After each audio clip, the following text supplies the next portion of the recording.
अबू असीम आजमी साहब, आपका बहुत बहुत स्वागत है। सर, सिर्फ 8 ही चाहिए आपको? जी, सिर्फ 8 ही चाहिए?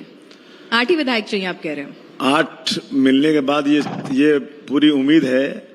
यहाँ 145 की जो ताकत होती है ना, 8 आ गए ना तो सरकार हमारे बगैर बनेगी नहीं ना, तो मैं अपनी बातों को मनवाने की पूरी शक्ति और पूरी ताकत पैदा कर सकता हूँ। इसीलिए मैंने 8 कहा, और कोई बात नहीं।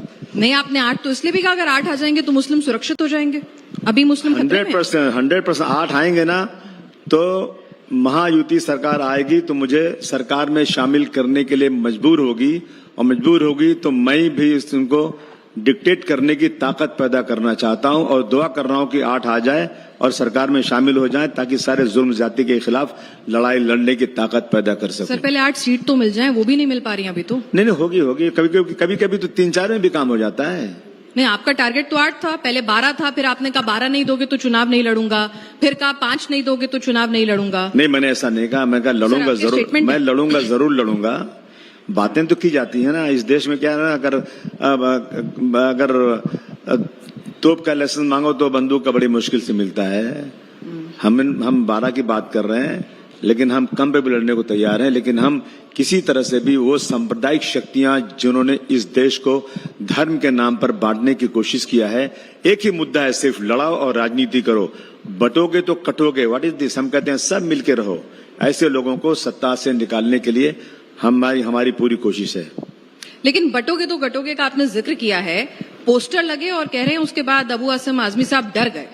योगी जी के मुंबई आने की खबर से डर गए, महाराष्ट्र में प्रचार करने की खबर से डर गए। मैं खुलेआम कहता हूं, मैं दुनिया में किसी से डरता नहीं। डरता हूं तो सिर्फ अल्लाह से डरता हूं, और मैं किसी की मेहरबानी पर देश में नहीं रहता हूं। मैं अल्लाह की मेहरबानी पर देश में रहता हूं। बड़े से बड़े तुर्रम पैदा हो जाए ना तो डरने का तो कोई सवाल ही पैदा नहीं होता, मैडम जी। लेकिन योगी जी ने जब बटोगे तो कटोगे का बयान हरियाणा में दिया था तो बहुत अच्छा सक्सेस रेट रहा था। तो आपको लगता है महाराष्ट्र में भी वो आ गए, प्रचार किया तो दिक्कत हो जाएगी? नफरत के पुजारी लोग हैं, इस पे तो इलेक्शन कमीशन को उस पे देखना चाहिए। और ऐसे लोग जो धर्म के नाम पर लोगों को बांटना चाहते हैं, मैं समझता हूँ ये संविधान के खिलाफ काम करने वाले लोग हैं। ये देश वैसा देश है, कहते हैं न तेरा है न मेरा है, ये हिंदुस्तान सबका है। नहीं समझी गई बात तो नुकसान सबका है। सागर से जो नदियां मिल गई दिखलाई नहीं देती, महासागर बनाने में मगर एहसान सबका है। चलिए आजमी साहब, बात तो आपने बहुत पते की है, लेकिन राजनीति में ये अच्छी बातें होती नहीं है। राजनीति में गंदी बात ज्यादा होती है। और जब आप कहते हैं कि मैं होम मिनिस्टर बनूंगा तो सबको नानी याद दिला दूंगा, वो अच्छी बात है कि गंदी बात? मेरा सपना है जो लोग जो है ना, अब आपने देखा नहीं, एक छोटे बच्चे को खड़ा करके कि टीचर ने कहा मारो इसको, मारो इसको। हमें 6-8 एमएलए चाहिए, और जिस दिन अखिलेश पर 8 एमएलए होंगे ना, किसी की माँ ने दूध नहीं पिलाया मुसलमानों को साथ जाति करने की। कटोगे तो कटोगे, एक रहोगे तो नेक रहोगे। इनको दो ना, यस या नो करो। अगर इनको नो करोगे ना, आखिरी दिन ना ये गुस्से में जाकर फॉर्म भर देंगे आजाद का, या किसी और पार्टी से टिकट ले लेंगे।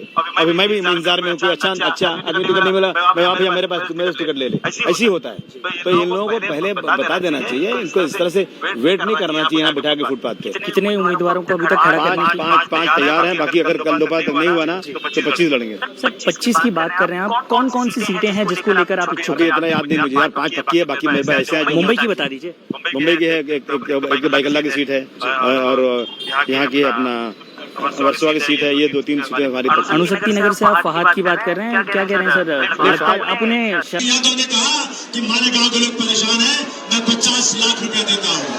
50 लाख इसी मालेगांव में कि मेरे नेता मुलायम सिंह यादव जी ने उन गरीबों के सर पर हाथ रखा और 50 लाख रुपया की मदद किया।